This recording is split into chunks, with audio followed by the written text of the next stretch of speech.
Welcome to The Explainer. We're going to jump right in today and talk about something you use every single day but probably never see, the invisible arms race that's constantly being fought to keep your digital life secure. So think about it. Every time you download a file, visit a website, or type in a password, you're placing a huge amount of trust in the system. Well, this explainer is all about the incredible technology that makes that trust possible. It's called the Secure Hash Algorithm, or just SHA. Okay, so at the very heart of SHA is this brilliant idea called a cryptographic hash function. Just imagine it's a machine that can take literally anything, a document, a movie, even your password, and just crush it down into a unique digital fingerprint. And here's the really crucial part. It's a one-way street. You can't take that fingerprint and figure out what the original data was. It's impossible. Now, one of its most powerful features is something called the avalanche effect. And this right here is the key to knowing your data is safe. It means that if you change even one single letter, a tiny piece of the original data, the fingerprint that comes out the other side will be completely and utterly different, unpredictably different. Let's actually see this in action, because it's pretty cool. You take a simple sentence, and it produces this long, complex hash. Okay, now watch this. We're going to change just one letter at the very end. The G in dog becomes a T. And look at that, a totally new, completely unrecognizable hash. That's the avalanche effect right there, protecting your data from tampering. But here's the thing. These digital fingerprints, they aren't all created equal. Their strength can actually wear down over time as computers get faster and smarter. And that brings us to the first big chapter in this cryptographic arms race, the fall of an absolute titan known as SHA-1. For more than 10 years, SHA-1 was the undisputed king. I mean, it was published back in '95, and it was used everywhere, securing your web traffic, verifying software downloads, you name it. But by 2005, researchers started finding theoretical cracks in its armor. Its time at the top was coming to an end. And the final breaking point came in 2017. A team from CWI Amsterdam and Google, they didn't just find a flaw on paper. No, they proved they could actually break SHA-1's most important promise in the real world. So what did they do? They created two completely different PDF documents that, and this is the killer part, had the exact same digital fingerprint. This is called a collision, and for a hash function, it's a catastrophic failure. It just shatters all the trust, right? Because now you have no way of knowing which file is the real one. So, the spectacular failure of SHA-1 didn't exactly leave a hole in the universe. Instead, it led straight to the rise of its much stronger, much more sophisticated successors. Let's talk about SHA-2. This algorithm was actually developed by the NSA way back in 2001, so they were already thinking ahead. After SHA-1 was officially broken, SHA-2 stepped up to become the new standard. And today, it's the workhorse that protects pretty much your entire digital life, from securing websites to making sure the Bitcoin blockchain is legit. But cryptographers, they are always thinking 5 steps ahead.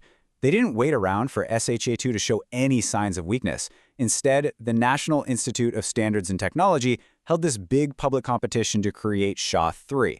And this is key. It wasn't a replacement, it was designed as a fundamentally different backup, a kind of insurance policy for our digital future. So what makes them so different? Well, it's all about their internal design. You can think of SHA-2 like an assembly line. It processes data in these neat little blocks. It's really efficient, but it has this one theoretical vulnerability. SHA-3, on the other hand, uses a totally different sponge design. It just absorbs all the data at once, mixes it all up inside, and then squeezes out the hash. It's a completely different approach that makes that specific type of attack impossible. And this kind of forward thinking is absolutely crucial, because the next great challenge for all of cryptography is already on the horizon. I'm talking about the unbelievable power of quantum computing. So why is this so urgent? Well, it's because of a really simple and honestly kind of chilling strategy called harvest now, decrypt later. Right now, adversaries are scooping up and storing massive amounts of today's encrypted data. They can't read it yet, but they're betting that in the future, a quantum computer will give them the master key to unlock everything. And the specific weapon they're all waiting for is something called Grover's algorithm. Now, while some quantum stuff threatens encryption, Grover's is a direct threat to hashing. It dramatically, and I mean dramatically, speeds up the process of finding that needle in a haystack, or in our case, finding a collision that breaks a digital fingerprint. To put that into perspective, look at this. A normal computer has to do about 2 to the power of 128 calculations to break SHA-256. That gives us 128 bits of security. But a quantum computer running Grover's algorithm, it could do it in just 2 to the power of 64 operations. It effectively cuts the security strength clean in half. Okay, so it might seem like hashing is basically doomed, right? I mean, that's what I thought at first. But in this really fascinating, kind of beautiful twist, this old, fundamental technology is actually becoming a key part of our quantum-proof future. Get this. NIST is right now in the final stages of standardizing a whole new generation of algorithms built to resist quantum computers. And the amazing part is that one of the most promising families of these new algorithms isn't based on some wild, exotic new math. Nope, it's built directly on the proven, rock-solid security of hash functions. You can see it right here in NIST's official selections for new digital signatures. You've got these advanced lattice-based algorithms, and then right there alongside them is Sphinx Plus, now called SLH-DSA.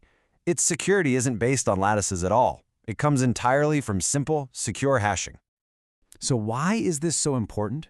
Well, it provides what experts call algorithmic diversity. It's the classic, don't put all your eggs in one basket strategy. In the, very unlikely event that a flaw is ever found in these new lattice-based methods, we have a super strong backup built on a completely different, time-tested foundation. It's another insurance policy. So what's the big takeaway here? This really simple, fundamental idea, a one-way digital fingerprint, has survived decades of attacks. We've watched it evolve through this constant arms race from SHA-1 to SHA-2, and now, far from being obsolete, it's actually becoming a foundational building block in our defense against the next generation of threats, quantum computers.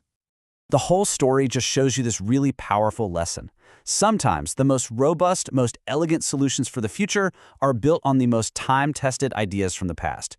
And it really makes you wonder, what other foundational ideas are just out there waiting for their moment to solve tomorrow's problems?